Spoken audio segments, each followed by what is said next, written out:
FMGC sector की प्रमुख company Britannia अपनी एक फैक्ट्री को बंद करने जा रही है, जो 1947 में देश की आज़ादी के समय खोली गई थी।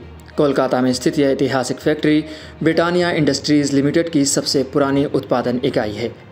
ब्रिटानिया को मैरीगोल्ड और गुड्डे जैसे बिस्कुट बनाने के लिए जाना जाता है। कंपनी की इस फैक्ट्री में काम करने वाले सभी स्थायी कर्मचारियों ने वीआरएस ले लिया है। ब्रिटानिया ने एक्सचेंज फाइलिंग के जरिए फैक्ट्री बंद करने की घोषणा की थी। 1947 में बनी इस फैक्ट्री ने कंपनी को देश भर में पहुंचाने में अहम भूमिका निभाई। यह कोलकाता के तारातला इलाके में है। कंपनी ने कहा कि फैक्ट्री बंद करने से किसी भी कर्मचारी पर कोई प्रतिकूल प्रभाव नहीं पड़ेगा।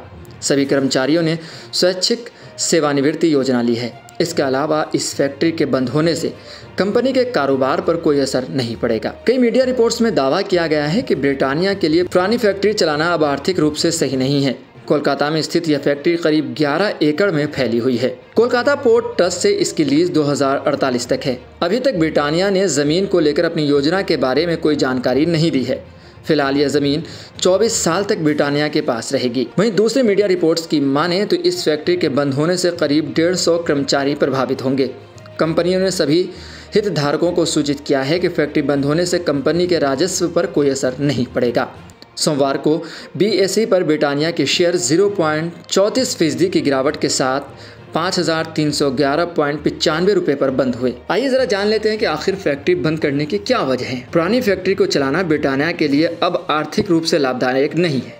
पुरानी तकनीक और उच्च मेंटेनेंस कॉस्ट के चलते यह निर्णय लिया गया है। वहीं नई और आधुनिक फैक्ट्रियों की तुलना में इस फैक्ट्री की उत्पादकता में गिरावट आ रही थी। वहीं दूसरी रणनीति की अगर बात की जाए तो ब्रिटानिया ने देश के अन्य हिस्सों में नई उत्पादन इकाइयां स्थापित की हैं, जो कि आधुनिक तकनीक से लैस हैं और अधिक उत्पादकता प्रदान करती हैं।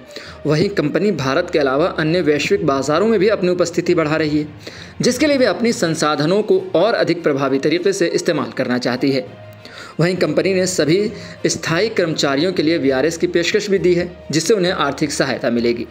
वहीं कंपनी ने प्रभावित कर्मचारियों के पुनर्वास और उन्हें अन्य रोजगार के अवसर प्रदान करने के लिए कार्यक्रम भी शुरू किए हैं। वहीं फिलहाल ब्रिटानिया ने जमीन को लेकर भी अपनी बात नहीं की है, लेकिन भविष्य में जमीन का उपयोग किसी अन्य व्यावसायिक उद्देश्य के लिए किया जा सकता है। यह भी संभव है कि कंपनी इस जमीन का पूर्ण विकास करे, इसे दूसरे परियोजनाओं में इस्तेमाल करे। इन सभी पहलुओं को ध्यान में रखते हुए ब्रिटानिया ने यह निर्णय लिया है कि जो कंपनी की दीर्घकालिका रणनीति और आर्थिक स्थिरता के लिए महत्वपूर्ण है। ऐसी खबरों के लिए देखते रहें सहारा समय का समय डिजिटल।